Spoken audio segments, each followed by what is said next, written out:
Merhaba arkadaşlar, kanalıma hoş geldiniz. Bana desteğinizi göstermek adına kanalıma abone olmayı, videolarımı paylaşmayı ve zili açmayı unutmayınız.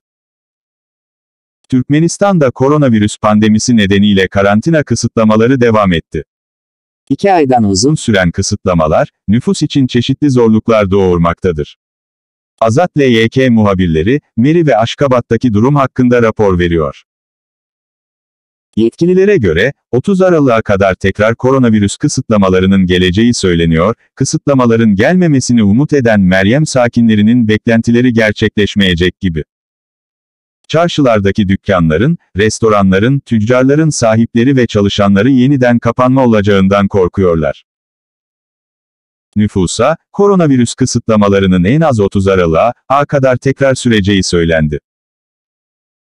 Yetkililer, kısıtlamaların tekrar olup olmayacağı ile ilgili belirli bir tarih hakkında halkı bilgilendirmiyor, resmi açıklamalar yapmıyorlar. Aynı zamanda ülke genelinde dükkanlar, marketler, restoranlar, eğlence tesisleri kapatılacak mı, insanlar kazançtan mahrum bırakılacak mı?